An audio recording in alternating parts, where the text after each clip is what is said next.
Hello everyone, today we talk about the Margraviate of Meissen, Margraviate of Meissen in German, existing between 965 and 1423, in an area that actually encompasses the modern Saxony that, as you know, because of the Ostsiedlung, I have a playlist on that, and this episode will go into it, by the way, sort of stretched, extended over time towards the southeast, so that there are actually multiple states in Germany that are called after Saxony as the original stem duchy that I also made a video about. And this area, from which Meissen and other margraviates would emerge during the Middle Ages, is the so-called, in fact, broader frontier mark, right? Properly born within the Eastern Frankish Kingdom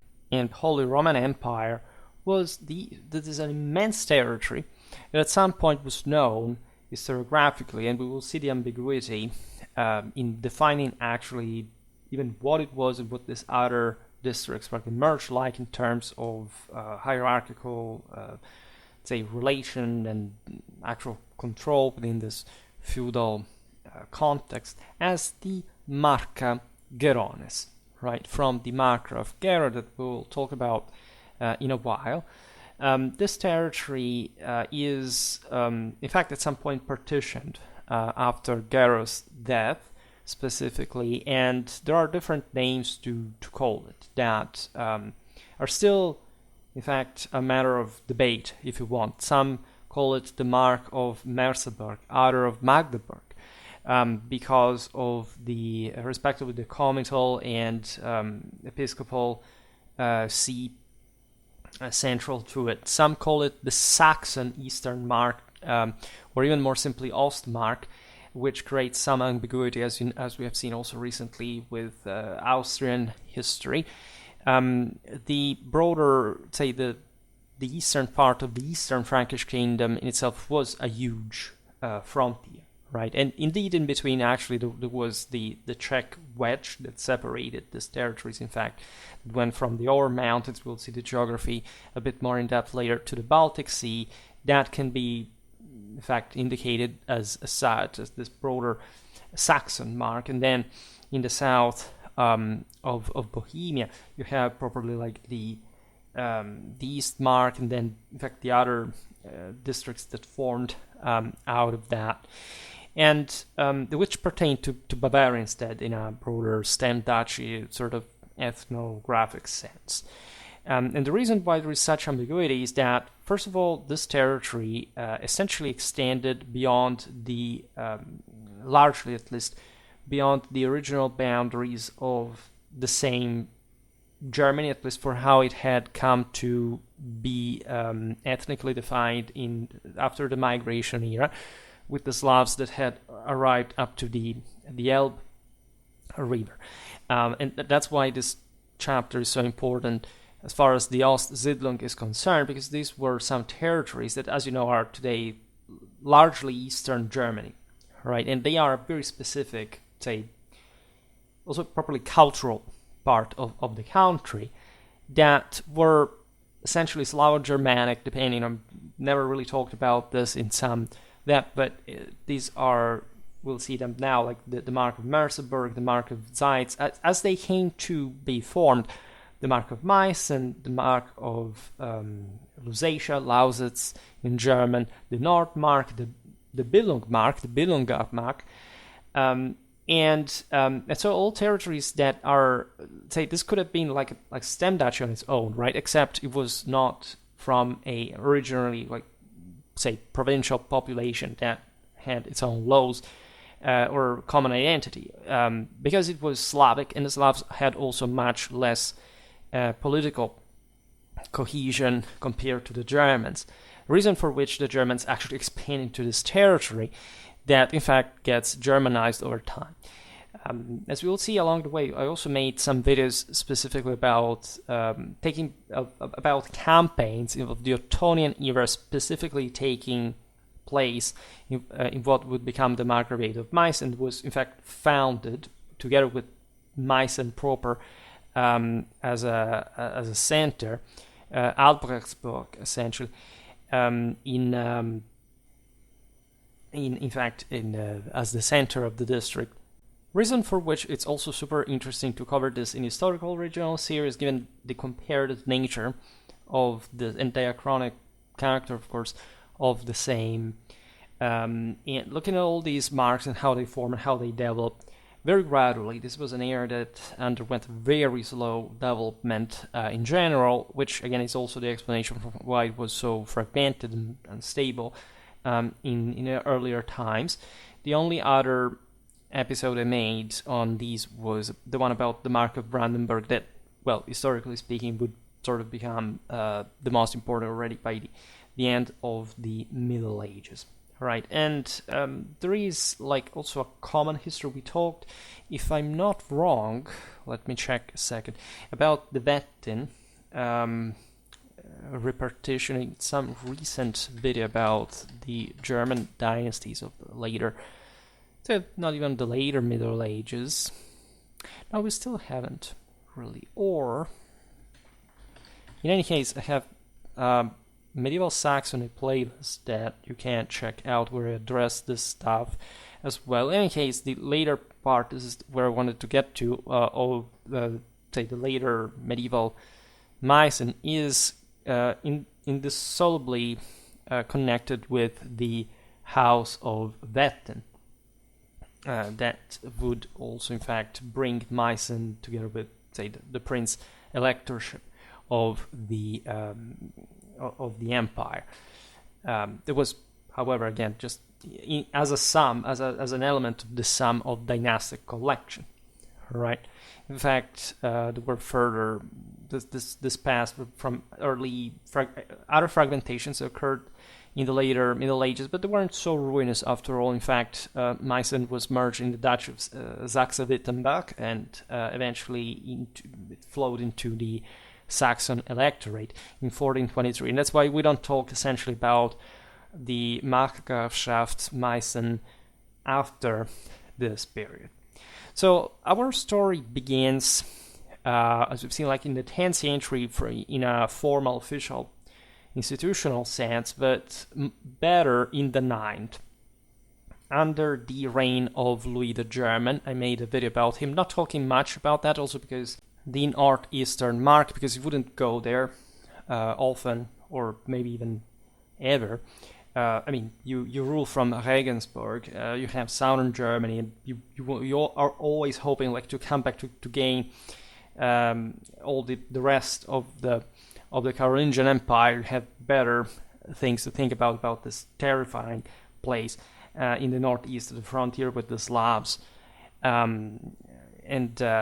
Ironically, or not so ironically actually, would be the Ottonians that really would build up this place. The Fabler will found Meissen, and the imperial grandeur will restart exactly from the House of Saxony, and remained there at least for a while. Then, of course, Saxony was powerful until the 13th century and later as well, but in general, like the imperial, as you know, power shifted gradually towards the south. Franconia, Swabia, then even Bohemia, actually, neighboring Meissen in the south, and then Austria. So, of course, like the north was always less developed. And still, especially these areas of the northeast. All right. We'll talk more about Pomerania. We'll talk more about, indirectly, also about Brandenburg, at least the Hohenzollern. Later on, I have something, say, in the Oben. As far as Frederick II, the Silesian Wars are concerned, but other times, but same places. And so we have actual difficulties in understanding how this northeastern mark was actually organized. Right, it was this broader eastern frontier in the northeast of the Eastern Frankish Kingdom that was called, for this reason, the Sorabian mark. The limes Sorabicus. This is obviously because of Sorabia, of the Sorbs, West Slavic people that essentially still inhabit, like the parts of Lusatia located, in fact, today in the German states of Saxony and Brandenburg. And while these peoples are closely connected to the Czech, the Poles, the Kashubians, the Silesians, the Slovaks, however, we've seen in the video about the origins of the Serbs how plausibly, right, the actual southern Slavic people of the Serbs actually does stem from a migration taking place from these very Sorbian regions in Central Europe, that were Polabian Slavs in a broader sense, meaning the Elbe Slavs, also known a bit more ethnographically as the Vends. We will talk about them more specifically. We have to do a bit more about this sort of early high medieval Slavic populations for the historical original series. They were settled essentially as a frontier at this point beyond with the Franks beyond the Saale River. The Slavs had actually cooperated with the Carolingians as far as the destruction of the Saxons was concerned, because, of course, like from a Frankish perspective, the underdeveloped raiders were the Saxons, but from a Saxon perspective, the underdeveloped raiders were the Slavs. And when the Saxons are taken out at least as an independent people, the Carolingians bring the frontier exactly on the Elbe and in this other basins, and they are instead now to fight against the Slavs on a regular basis. And this frontier is very unstable in general, especially during the 10th century. As you know, the Magyars will fuel on this Slavic embers, let's say, to in fact destabilize the entire eastern part of the Eastern Frankish kingdom, even as far as north as this, right? Because at least every time the frontier was destabilized, there would be some upheavals in the region, but not with huge outcome, because again, the Eastern Franks were more, say, politically, military, and socially advanced than the Slavic tribes. But the risk was there, right? And the forces at work were incredibly brutal from both sides. And again, that series about the Ottonian campaigns on the Slavic frontier, I think, are pretty telling about this incredibly violent and nightmarish scenario, probably one single most violent in medieval warfare. Regardless of the, in fact, relative containment of the same, right? The less developed the places, yes, the less equal historically, but you don't have to think that this actually means less violent. It actually means much more violent in relative terms. Now, in 849, we have from the Annales Fuldenses, so this is one of the most important sources of the time, covering Eastern Frankish history from the last years of Louis the Pious up to the accession of the child king Louis III, so we're essentially at the very end of the 9th century. The mention of Takulf, also known as Takulf, there are at least different ways to spell him, that was historically like the Duke of the Mark, right, the Eastern Mark, and at this point, in fact, known specifically in the source as Dux Sorabici Limitis, so the Duke of the Sorabian frontier, all right. However, both Takulf and his successors would be historically known in Eastern Francia as the Duces Thuringorum, that is to say, the Dukes of the Thuringians. I made a video about the Thuringians, that, as you know, were the central German people, the squeeze between the Saxons, the Franks, the Slavs, and even the Bavarians, that had in fact especially a lot of say historical connection with this eastern corridor towards the Slavic world, in part because Thuringia had historically been settled by some Slavs, and it was a bit more of a, say, weak area, as we've seen, between these more greater powers, and therefore it had acted a bit counterculturally. Back in the early Middle Ages, the Franks and the Saxons had actually destroyed the possibility of the emergence of a stronger Thuringian state, right? But this people was never really taken out. They had just sort of survived. They had been heavily infiltrated by the Saxons themselves, but maintaining as a wedge always a bit like being a bit the tip of the balance. Very often, like also during the Swabian era, they were seen from the central position as the guys who could be like the bridge for the imperial control for different areas, and a bit like they were not enough powerful to provide with a particularly heavy threat. Then, let's say, when things got feudalized and also hyper-complicated dynastically, things would change as far as that. But it's fascinating that the Sorabian mark would be essentially the pertinence of a Thuringian duke, right? And so probably a leader of the leader of the Thuringian people. This Sorabian mark, however, was intended in a general sense, to the point that by the 10th century, it had lost essentially the importance that it had had during the Carolingian era. We know of the last Margrave of this, so literally the count of the mark, the count of the frontier, Poppo II or Boppo II, that in fact was also the Duke of Thuringia from 880 and 892 when he was deposed by the king Arnulf of Carinthia, to whom he had been rebellious, and getting replaced in the process with Conrad, known as the Old or the Elder, that also was the Duke of Thuringia, briefly at least, for a year until 893, and succeeded in turn by Burkhard, that lasted as the Duke of Thuringia and of the Sorabian mark until 908. Right. In 903, we have his title documented as Marchio Thuringianum. So not simply like the Duke of the Thuringians, but here a Margrave of the Thuringians, which is interesting because Thuringia would not become historically a Margraviate. It would be a duchy, we've seen, a Landgraviate. I made a video probably about Thuringia again explaining this.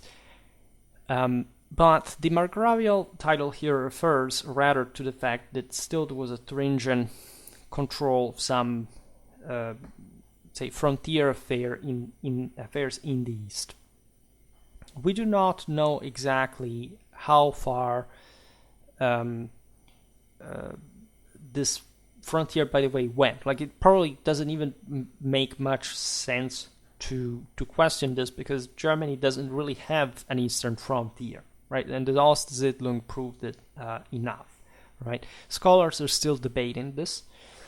Some say that, at least in terms of direct Eastern Frankish control, so meaning like a German guy arriving with his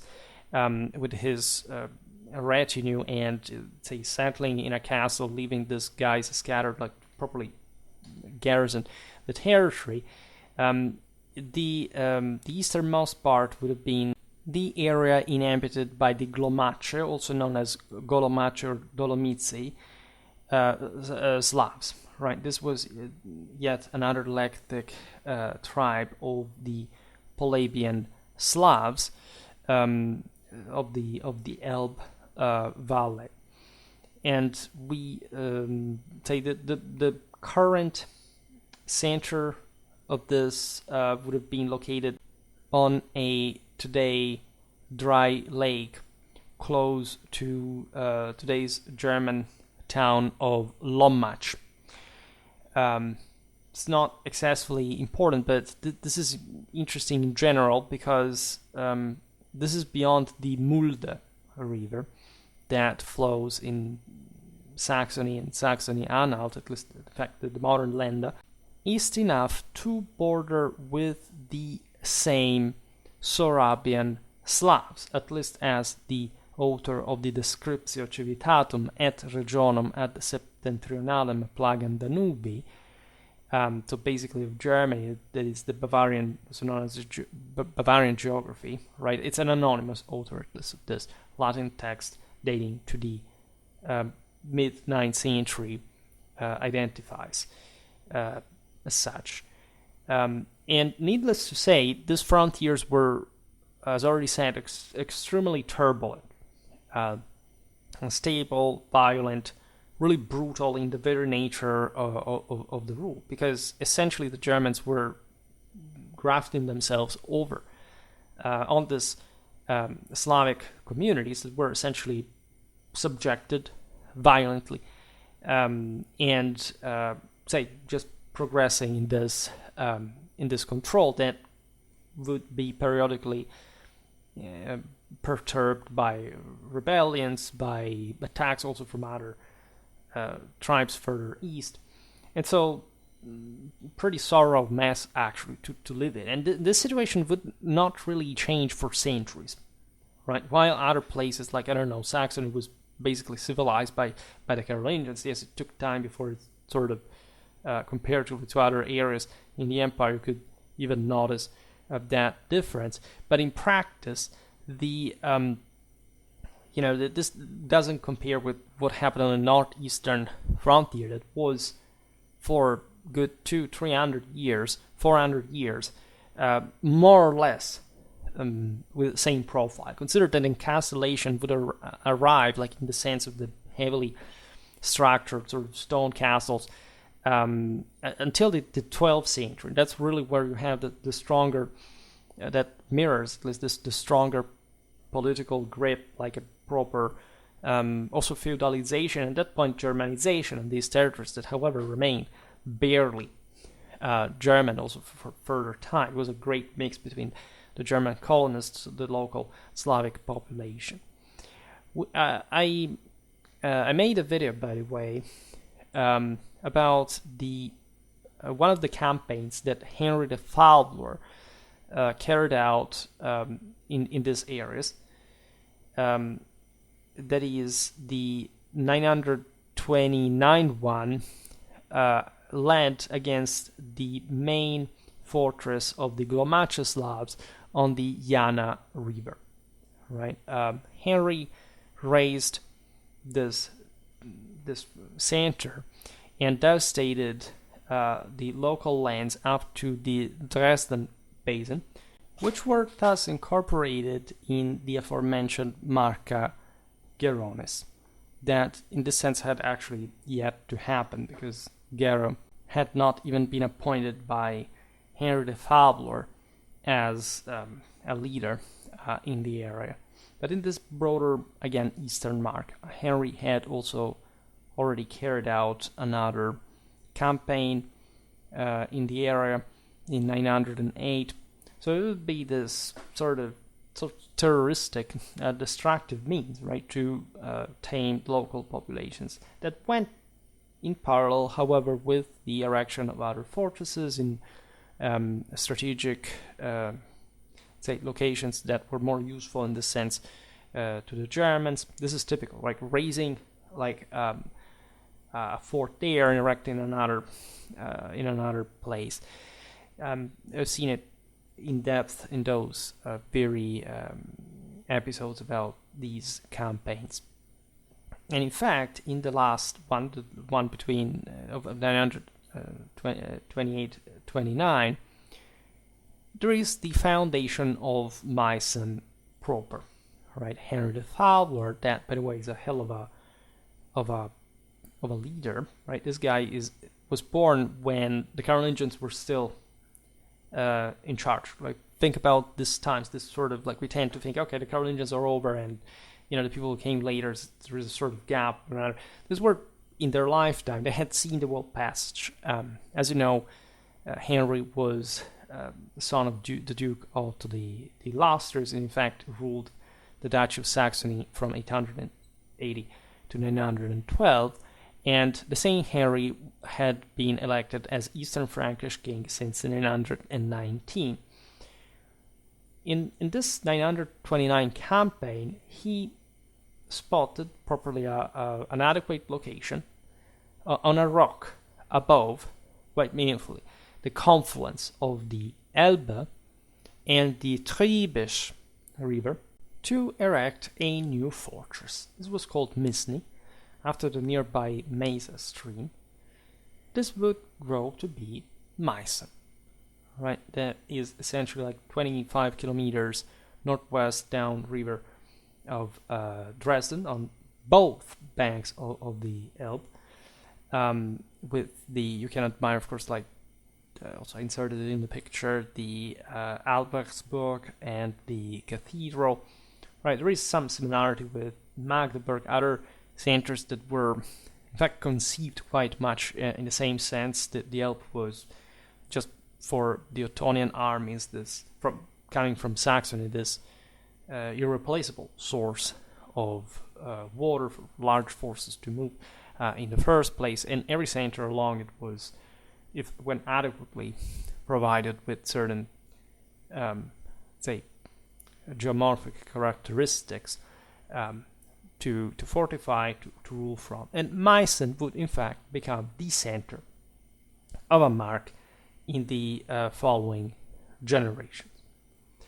By the way, at this time, the Germans weren't really thinking like more so directly in terms of now we have to Germanize the Slavs, simply as that. Like the Slavs were considered like just like a savage people yet to Christianize, and so they were just to be conquered in the first place and lorded over. It was completely normal. It was about the traditional idea of the hierarchies of the redeeming, transcendental leadership.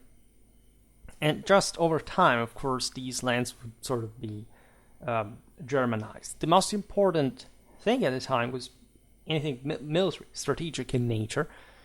The lands around Meissen were fortified with some burgwards and castellanies, essentially, that are typical, in fact, of the organization of the northeastern marches of the Eastern Frankish Kingdom in the mid-10th century. In the video about the Ottonian army organization, by the way, I explain how also the local German settlers were properly organized to garrison these fortresses, how this affected like their duties, right, to military, to the local lord in terms of military service. There is a lot of debate on how it actually worked in different areas. We've seen it also for the Ostmark in the southeast.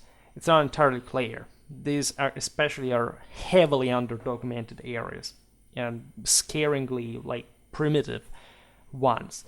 But that's how it began, right? That's just how relentless, like this essentially Frankish formula, right? Not just the vassalatic beneficiary system, but properly the idea of like engineering socially, agriculturally, militarily, ecclesiastically, like all the organization of the land was really molding the world at the conqueror's image, with again enormous effort and a lot of patience. In the early days, in fact, the surplus was so scarce that the fortifications that we mentioned were just, say, necessary for a general occupation of the country, but they weren't really massive strategic cornerstones. I mean, Meissen would be sort of the biggest thing you could find around. And, of course, these territories were exposed to Slavic counterattacks. In fact, we know that from 936 onwards, Meissen was occupied by the Bohemians. I made a video about the Duchy of Bohemia, if you're interested in the stories of these peoples, the relation with the empire that would intensify, by the way, especially along this frontier. This, however, wouldn't prevent, of course, Meissen to grow. The same Czechs were, of course, aware of the significance of this fortress, and it was also, generally speaking, more developed than once they would build, or at least at a cost that at that point it was they didn't have really just in order to make its destruction, for whichever had they had even that strategic reason now, valuable, right, profitable, so that the center would go ahead to remain one of the most important, say, settlements in the broader Eastern Mark, right? Henry the Fowler, and later his son and successor to the Eastern Frankish throne, Otto I of the Holy Roman Empire, however, Henry refused that adventure, would continue to fight against the Slavs in the frontier. For example, in the Polabian Milceni lands, around another important center that is Bautzen, known as Budissin until the late 19th century, Budishin in Slav, that would come to be incorporated eventually in these other marks that emerged. Bautzen specifically was in fact dependent on Meissen, was part of the Margraviate of Meissen, which is born after the death of Gero the First, also known sometimes as Gero the Great, right? He is again this key figure, initially ruling just modestly from the Mark centered on Merseburg, and eventually extending his power to this great territorial extent, sort of incarnating at best the time the Saxon Ostsiedlung.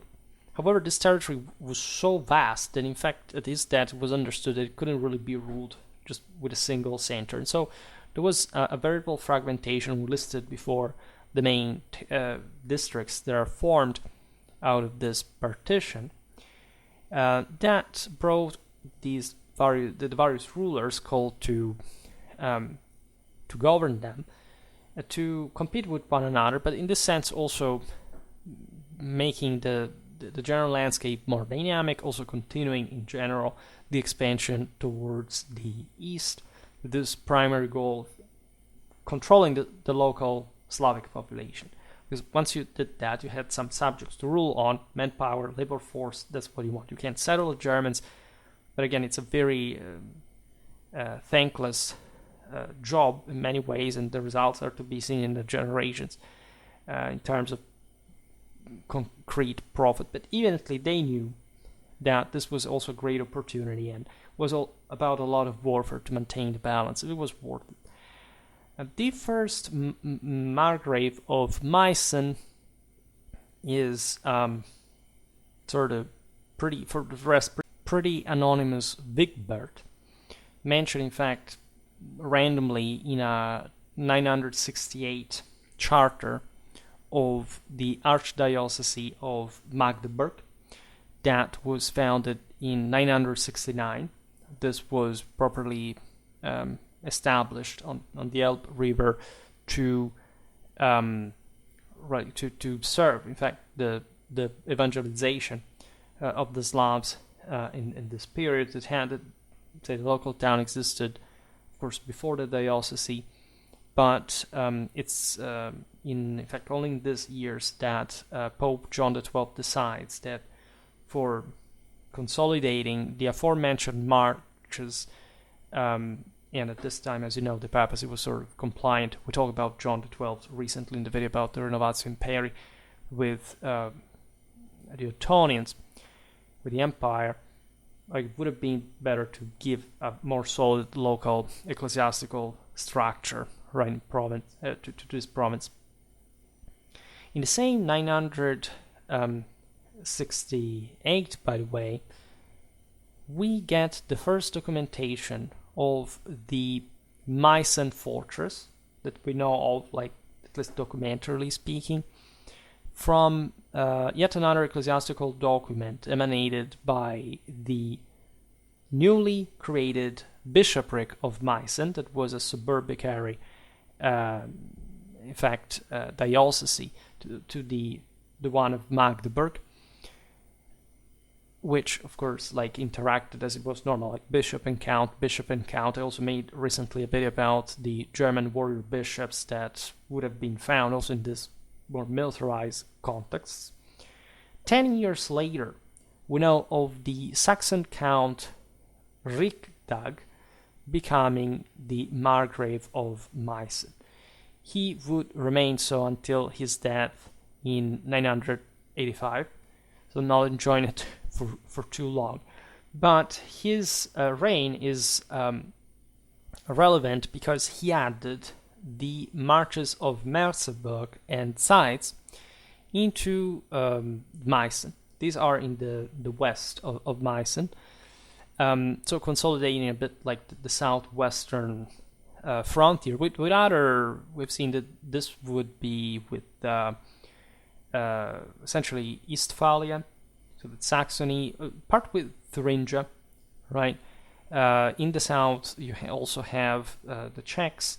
We will see now better some obstacles that existed there, such as the Miriquidi forest that essentially would have existed along the Ore Mountains that, as you know, separate sort of neatly Bohemia from this, in fact, Germanized territories in the north. At this time, the Margraviate was reaching like a importantly consistent political and territorial relevance, because here we're heading towards a sort of also more regional international stabilization of polities like conversion, also the Western Slavs at large, their sort of gradual dependency on the same Germans, the definition of the main borders.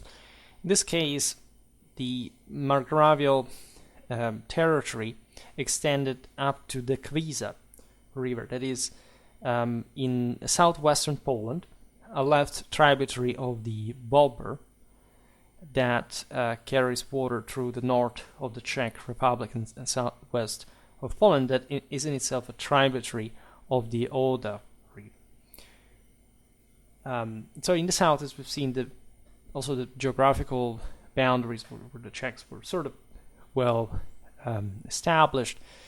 Bohemia had an earlier political compaction than these northwestern Slavs, right? In fact, from the Ore Mountains to the Baltic Sea, the Przemysl Duchy had been also the most strongly Germanized of all these territories without having been actually conquered, and as you know, it would be integrated fundamentally into the Holy Roman Empire and elevated to a kingdom.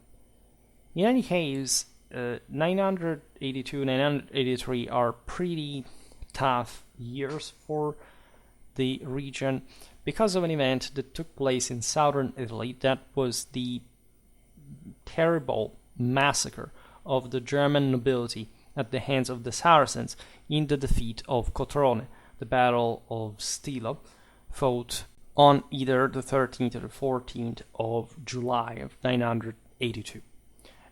This also saw the Emperor Otto II almost being kidnapped by the Byzantines, a disastrous situation where literally lots of lay and ecclesiastical princes of Germany were killed in combat. And this disaster brought, of course, to a massive destabilization of Ottonian power. As a consequence, the Lutici Slavs, yet another West Slavic Polabian tribe, rebelled, right, launching this massive uprising, the Slavic revolt of 983, to which also like the bands, the Obotrites participated. We will see it better in another video. Bringing to widespread destruction also in this newly also created Eastern Saxony, because these territories, as we were saying since the beginning, were essentially to be an emanation of the stem Duchy of Saxony, and properly its eastern mark. For example, the newly established bishoprics of Havelberg that had been created by Otto I in 946, as well as the one of Brandenburg, and as well as the Margraviate of Zeitz, were overrun by the Lutitsi. Right? This tells you, by the way, at this point, like the Magyars are over, like the Vikings are not over, but let's say most, as we were saying, of the general instability of the region had sort of cooled down. Like in a sense, like this uprising is aiming. It's a sort of desperate shot because, in fact, it's not like that these peoples can do so much. Like at this point, overturned like the conquest or bringing war and properly in destroying, I don't know, the eastern Frankish eastern frontier. But it was like this desperate attempt to undermine as much as possible, to belate as much as possible this colonization in the hope that it would buy time to coalesce into something more solid. It wouldn't really go like that. The Lutitsi essentially disappeared as a distinct independent people in the 12th century that were absorbed in the Ostsiedlung, just to be specific. But of course, this revolt was a big deal, and the local margraves had to take action. As far as Meissen is concerned, Richtag, the Lutitsi must have struck it. Richtag joined forces with the Margrave of Lusatia, the one of the North Mark, as well as the Bishop of Halberstadt. Was the head of a very important diocese founded by the same Louis the Pious, right? And so one of the earliest ones involved in the evangelization of the local populations, as well as the Archbishop of Magdeburg, so the greatest, let's say, symbolic and spiritual authority around, to the destruction of the Slavs in the village, in the district of Balsamgau in Eastphalia, near Stendal. However, because of course some of these rebels were really just the ones within the same marches, right? So some came from other places, and also they were backed, for example, by the Poles that were exploiting the situation. But this corner, right, between the Oder and the Elbe and up to Arkona, right, and in the south to, in fact, Brandenburg, was sort of this almost, corner of not necessarily hardcore paganism, because there would be Baltic Slavs to be bloodily tamed throughout, basically the rest of the Middle Ages. But this was, in fact, some of the most compressed. Like it was a terrible territory full of, say, marshes, lakes, rivers. Like the weather was terrible. The land was not fertile, and some of these guys participated also in the Viking raids and more. But nothing to do with Poland. It was compacting as a broader power, or like Bohemia, as we were saying. So they felt cornered, and they were in fact the objective of further colonization. They had not too many friends after all. The Margrave Eckhard the First, originary of Thuringia, succeeded Richtag in 985. It's interesting to see again that the connection with Thuringia would not simply fade over time. As you understand here, until the Wettin, this is just the beginning of a long series of dynastic switches, which also witnessed to, like, this was somehow random. It depended on biological, sort of political, and just existential circumstances. But it's sort of like, it's not a history like the one, I don't know, of the Anscanian mark. So some big houses that managed to sort of consolidate in this area. In some ways, Meissen was also a bit compressed, as we will see now, and engulfed into sort of bigger regional struggles that didn't even depend on it, right? Eckhard descendants are actually the more resilient here. They would manage to maintain the Margraviate title until 1046, right? And Eckhard, as soon as he rose to power in Meissen, understood that he was also not going to fare too well independently, so he allied himself, interestingly enough, with the Duke Mieszko I of Poland, that ruled between 960 and 992. He is considered, as you know, we've seen it in the video about Poland this time, the founder of a first, say, unified Polish state, right? The reason being that he sort of managed to bring like the entirety of the Polish conquest, original ancestral lands and conquests under his sole rule. This is the moment to say greater power of the Piasts before they sort of fragmented into various duchies. And the reason of this alliance was specifically the fact that the very castle of Meissen had fallen once again into the Bohemian hands, in this case of Boleslaus the Pious, Duke of Bohemia, from 972 to 999. The occupation had occurred in 984. It had actually, as you understand, been a consequence of the broader destabilization brought by the Great Slav Rising.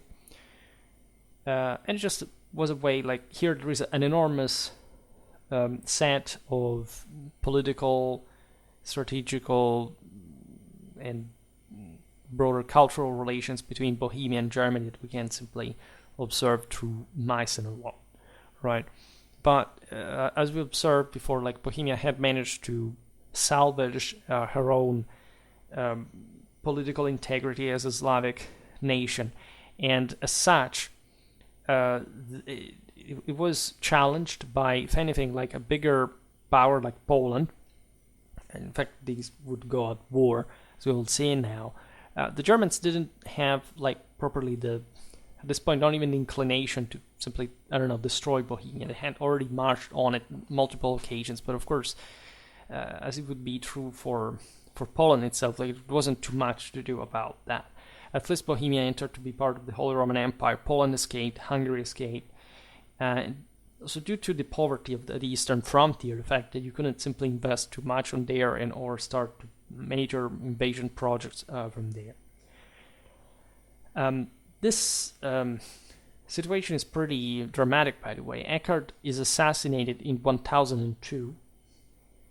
Mieszko's son, the Polish king Boleslav the first, Boleslav the Great, or the Brave, ruling as Duke of Poland from 992 to 1025, and the first king of Poland from the same year, took the chance to essentially take over the Meissen lands east of the Elbe, demanding himself like the surrender of Meissen, which of course tell you how the Poles didn't care anything about, of course, like helping Meissen from the Bohemians. Like, everything was just very instrumental to the situation. And Meissen has an interesting location, as you see from the maps as well, because it is a wedge properly, like straddling the Elbe basin, but in fact in many ways from the other side not having many boundaries with Poland itself. So it was useful as a sort of buffer state, but all buffer states at some point get sort of absorbed by someone also, because they are destabilized by this, and in a broader sense, of course, it's Germany that retains control. The Poles did not have too much of an internal stability, right, to but to play with this territories, also because they knew that they could use it to make leverage on the Germans, on the Bohemians, so obtaining something in exchange for a consolidation in Poland that was sort of much more like in the Eastern Interland, in fact, to be affected by this broader things. This was an advantage for the Poles in hindsight, as we were commenting on before. Naturally, Germany does not like at all such Polish plan to simply subsume Meissen. Of course, there is a war between the Holy Roman Empire and Poland that actually protracts for more than a decade, between 1003 and 1018, with this prior clashes. So even if you see it from a provincial point of view, this thing was going on almost uninterruptedly since the Great Slavic revolt, and even before there had been troubles. And finally, however, the Poles get something from specifically the Peace of Bautzen, that, as you understand, is concluded within the same Margraviate of Meissen on January the 30th, between Henry II and, in fact, Boleslav. And Poland essentially retained the region of Upper Lusatia that would have all history. We should make actually a video about Lusatia, because this would historically always remain a frontier area, right? And it would end up becoming part of the actual Bohemian crown later on. So it would be contended between, say, the Poland and Germany up to the 20th century. At the time, it was inhabited by the Milceni tribe that essentially went over to the Polish rule. In 1031, however, the king of Germany, Conrad II, and I made a video about him, was able militarily to reacquire these very lands, which were returned to Meissen. So here you must have an imperial intervention to salvage Meissen political territorial integrity from the Poles, right? And this tells you also how sort of important, still by the 11th century, the stability of the Eastern Mark was for the one of the Eastern Frankish kingdom as a whole. Because it's not like everything is consolidating, and by now, like the Slavs cannot continue or don't continue to try to advance and stabilize. If you don't intervene, they will. And so at this point, the emperor is committed to the consolidation of the Eastern marches. In 1046, you have the Count Otto I of Weimar Orlamünde, that would become actually the Margrave of Meissen himself in 1062 until his death 5 years later. That de facto already, in fact, control this area. Like, he sort of stepped in after Egbert II, the Count of Brunswick, and also of Meissen, the oldest son of the aforementioned Egbert I of the Brunonid house, had been ousted due to the wars that were occurring in Germany for the rebellion against the king, and Egbert had been found guilty, right? And essentially, he was also defeated in battle. Like, he was seen as unfit to rule also Meissen together with Weimar Orlamünde. He also tried to come back in possession of some of his territories, etc. But it's really Otto that essentially is fully in command, at least officially, from 1062, as we've seen. Egbert II had been fighting against him. So these are the years of the investiture controversy, right? And he had been incapable of controlling exactly those Milceni lands that, as we've seen, had already been contended between Poland and the Germans and Bohemia. Given that Vratislaus II, the son of Vratislaus the First, had managed to reoccupy them in 1066. So there is this massive instability in the region that only comes to an end when Henry, fairly early, like considering the origins of the Wettin dynasty in Meissen, when the same Henry IV, in all the mess that was occurring everywhere in the empire, granted Meissen to Henry I, known as the Old, member of the House of Wettin.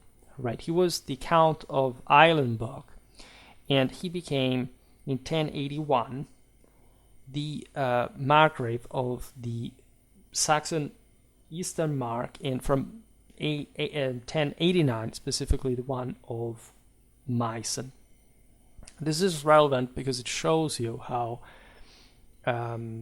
this, of course, was a very altered political situation, but the idea of an Eastern Mark of Saxony was still a whole thing, right? Even though the Wettins would end up just settling at this time in Meissen, the general ambition was still the one of controlling a broader area. As we said at the beginning, the Wettin would remain in control of Meissen until the existence of the Margraviate and beyond. Just the latter did not exist, at least as an active polity.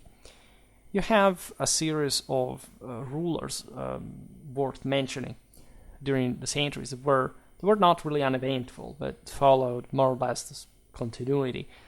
You have Webrecht of Groich, Margrave of Meissen and Saxon Ostmark from 1123 until his death, actually the year later, but that had already essentially controlled the land from the 20s of the 12th century. You have in this period, as we said before, like encastellation kicking in, and a greater stabilization really going in parallel with further Germanization. So it's really at this point that the Wettin Margraviate gives Meissen that sort of centrality in this in its scale of control. Webrecht was succeeded by Conrad I, also known as the Great, who was also Margrave of Lusatia from 1136 until his retirement in 1156 from both offices. This is interesting, of course. There were other marks that were temporarily controlled by the Wettin, as well as other houses in the northeast at the time.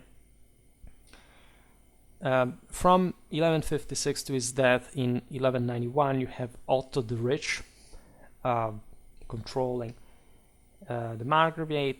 You have Otto II is followed by his son Theodoric I, known as the Oppressed or the Hard-Pressed, who ruled from here. Even like sometimes the date is debated because we are uncertain. Some say from 1198, other 1191, because they weren't just, like in this case, superimposing with their sort of, they were associated to the rule, for example, to their fathers or something like that. But really, we don't have much of documents like to support this. And we are still, like, the guy dies in 1221, for example, and he, like, these are times in which normally we know fairly enough about also the German principalities in general. Here, it's still sort of a vague situation. Again, these are very rough, tough places. They do not change. Like, in many ways, still at the time of Frederick the Great, we're looking at, say, northeastern Germany that is really that brutal and primitive. And so you can imagine in medieval times what this really was. And yet, this is also, however, also for the East, and in Northeast, and especially perhaps exactly for these lands that sort of arrived later in the great sort of expansion of the system, the moment of, in fact, great consolidation and further development, and also territorial extension, right? For the Wettin, especially, the Margraviate of Meissen had become like a cornerstone of their domains, so much so that this had even worried the same Hohenstaufen, which saw them as, say, essentially backers of the Welfen party. That's also why Thuringia became so philo-Swabian at this time, because the Hohenstaufen thought, well, to sort of back the Thuringians to contain this Saxon, tendentially Welfen Saxon power. Brandenburg also, for example, was allied with Swabia, at least more distantly, but the idea was always checking that eastern mark, because it had a lot of potential, and the Swabians were from literally the other side of Germany, and interested in Italy mostly, in other southern German lands to expand to begin with. So these were more faraway places. Also, Bohemia, for example, is very supportive of the Hohenstaufen, at least at this point, against a bit these powers that are forming just north of their boundaries. It's a very interesting picture, and we will surely delve a bit more into some other details and some more critical history of Germany, looking a bit even at a more local level what was going on, the international policy at the same time. That's why I make all these videos, by the way, because I like to recompose the tapestry, that puzzle of the Middle Ages, location by location. Reason for which the War of the Thuringian Succession broken out in 1247, so at the end of at least of Frederick II's reign, albeit nobody knew it at the time, and actually here it's before some reversals and sort of partial coming back in the very later years, but this was all, in fact, would continue until 1264, so, well, for a long time, right, for the throne of Thuringia. Witnessing, so it was actually undermining, I explained all this in the video about the Landgraviate of Thuringia, but there is an anti-Swabian power that manages to take a root in there. You have Henry of Raspe that is elected as an anti-king, fighting against Frederick II and his son, associated as German King Conrad IV. And given the bordering territory, some, as we've seen, important capacity of Meissen to exercise power, also because of other possessions of the Wettin, the Margrave Henry III, known as the Lustrous, that in fact was not just Margrave of Meissen, but also the last one of Lusatia, from 1221 to his death, that would actually occur as late as 1288. And as we'll see now, he also Landgrave of Thuringia, managed to assert himself in the situation. In fact, he started ruling Thuringia from 1242, where his uncle Henry Raspe had died childless. This was well after the Edictum in Favorem Principum, and so the collapse in public authority in Germany that underwent further, say, privatization and usurpation of public rights, royal rights, a reason for which the various princes grab as much as they can. And the Margraves of Meissen find themselves in a pretty advantageous position, so that Henry III, between 1243 and 1255, manages to acquire the Pleisen land, or also Pleisner land, that was an imperial territory, a Reichsgut, essentially a possession directly held by the respective elected king of the Romans or emperor. This was named after the Plisa River. It's essentially a Thuringian possession that included also Altenburg, this town which was seized by Henry the Third as well. This naturally doesn't go unnoticed because, in theory, again, these royal possessions were pertaining to the crown, and so other rulers would come after the Wettin for recovering such Thuringian possessions. In 1307, you have an attempt by the newly elected King Henry VII of Luxembourg to subdue the very Margraviate of Meissen, that, however, under the guidance of Frederick the Wettin, called the Brave or the Bitten, and it was both Margrave of Meissen and Landgrave of Thuringia, because the acquisition had been achieved, won a victory over the Luxembourgs, defeated the invaders in battle near the village of Luska. On the other side, you had Albert I of Habsburg, at least as King of Germany. He was Duke of Austria and Styria. He was the son of Rudolf of Habsburg. And Frederick IV, Burgrave of Nuremberg from 1300. Frederick IV of Hohenzollern. These sided initially, as far as the situation was complicated.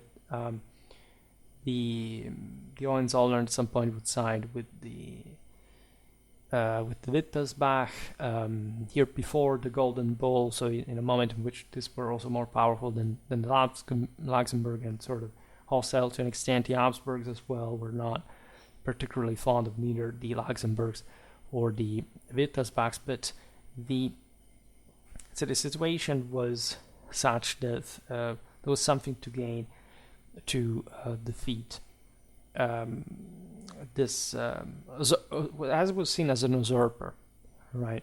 There was also the role of Adolf of Germany. It was a very long dispute, right, for which whoever had like the German throne, like for example Albert of Habsburg, they would to try to have this Thuringian lands reverted to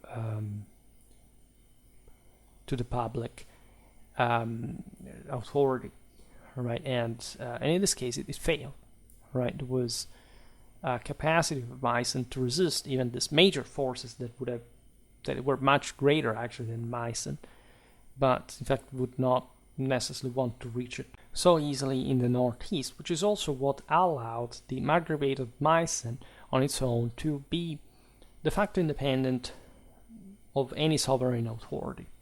This is really princely Germany. We talked about it in last winter in a mini series, just introducing the period and having an idea of what was going on in Germany after the collapse of the Hohenstaufen, and this phase, just with the rise of the Habsburgs in the early 14th century, late 13th, that was actually very, very significant until especially the death of Albert I, that had some broader, in fact, control on Bohemia and Poland, right? It's a lesser known fact, because we said, well, after all, the Habsburgs rise in the late 15th century, right?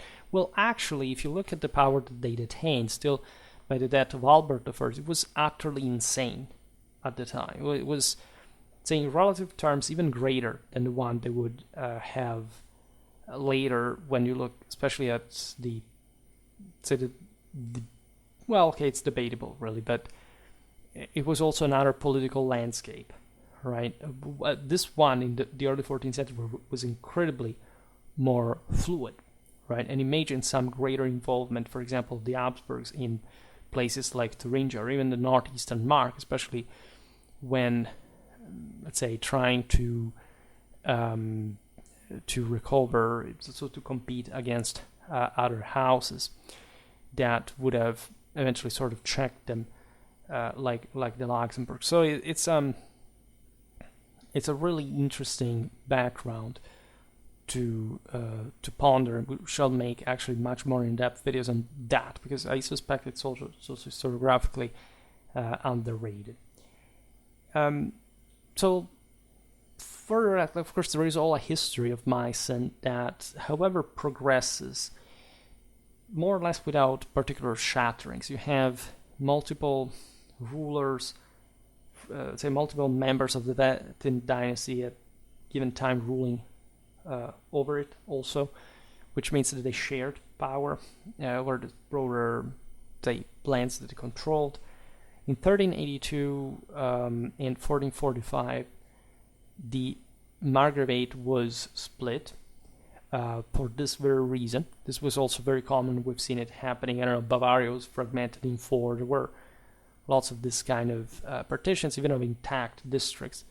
But in this case, like, it wouldn't give rise, like in other ones, also for other territories of the Wettin. Think about Saxony itself, the duchy, to different pieces. They would always come back together. Meissen was thus often also endowed with other territories by marriage, purchase, or conquest. For example, it even earned its right to a burgraviate. This is not really like one only things about the aforementioned one of Nuremberg, but actually there were, and especially in the northeast. For example, Magdeburg was the seat of a burgraviate of some point. Friedberg in Hessen, or Antwerp in Belgium, like even the Bohemian, the Polish, the Prussian, like, there are other sort of powers that would acquire this sort of provincial official, right? In the Middle Ages, mostly it had been the burgraviate of Nuremberg that would be a sort of enclave on its own. We will perhaps even talk about that, even though there's not an overwhelming amount of general history connected with that. Nevertheless, it's still important to see that Meissen was considered at this point as a, say, relevant territory enough to be endowed with these other possessions. In 1423, you have Frederick IV, known as the Warlike, as Margrave of Meissen from 1407, getting assigned the hairless Duchy of Saxe-Wittenberg that had been held by the aforementioned House of Ascania, which made him, from, say, 1423, elector of Saxony until his death, actually like 5 years later only. The reason why this house obtained, of course, the Wettins were not just about Meissen, but the more direct reason is that Sigismund of Luxembourg, Holy Roman Emperor, had rewarded the Wettins for their intervention in Bohemia and against the Hussite rebels at his side. This is the time, again, of all those battles we're documenting on Schwerpunkt every once in a while about the Hussite revolt and de facto the destruction of Bohemia in the process by the same heretics. This would tie the Wettins, more than Meissen as such, to the Saxon electorate, right? And this is how actually Meissen lost a margravial status, because it was subsumed, right, within this broader electoral state, naturally maintaining by feudal law the margravial title, but not anymore being an active independent principality. As we've seen, still in the early 14th century, sort of was, but it was part of a broader possession, a broader power. In the late 15th century, so these are also not particularly developed lands even up to this point. Of course, they have developed in absolute terms, but in relative terms to Germany as a whole, they're not, say, a place you can simply make a major power policy right from. And so, if anything, they serve again to this greater possession is being compacted between the Werra, that is this right bank headwater of the Weser, which is also in fact known as Weser sometimes in the old dialect of the place, and that is a river originating near Heisfeld in southern Thuringia, and the Oder River.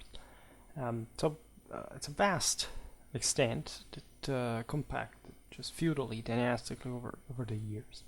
In 1485, you have the Treaty of Leipzig, or also known as the Partition of Leipzig, that was signed between the Elector Ernest of Saxony and his younger brother Albert III, the sons of the Elector Frederick II of Saxony from the House of Wettin, that would essentially perpetuate. There had been wars, right, to maintain, to handle these territories, which would separate essentially these two dimensions into a Saxon and a Thuringian part. There is a sense, of course, like that this history flows into the Renaissance and towards another, say, dimension that remains, however, especially in Germany, very continuative from the Middle Ages. In any case, we will talk about this hopefully when also start some more in-depth sort of early modern history.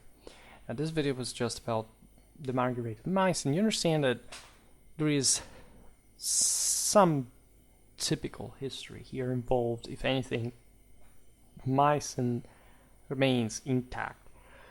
And even if belonging to a dynasty that will split in different branches that would hold the Margraviate, also multiple rulers at a time, it still remains compact. It still has its own, also geographic controls many river ways, for example, and this is also the Elbe course. It's not like Dresden emerges in this territory. There is just in general like a sense of compaction that one can't really isolate or sort of unsee, like in the development, in fact, of Saxony later on historically.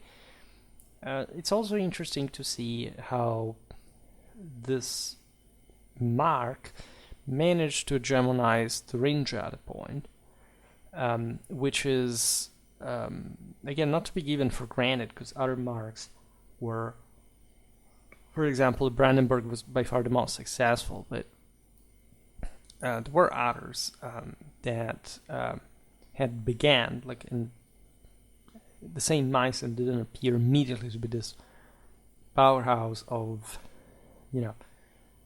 of expansionistic force, or whatever, but gradually, it sort of manages to stand its ground and even to resist the aims of more powerful rulers and dynasties, and sort of lands in a relatively safe way in this sort of Saxon dimension where it had sprung from, but sort of this, in fact, more southeastern shifted context, literally, so close to Dresden, and so again losing also its territory, its political relevance within this broader dominion, but still being an intact legacy of the former one.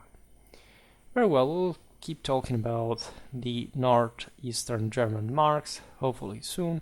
For today, I stop it here. I just hope that you enjoyed this video. If you did, please share it. Otherwise, leave a like or subscribe to my channel if you're interested in my upcoming content. As always, I thank you heartily for listening to me. I wish you a nice time and see you next time. Bye.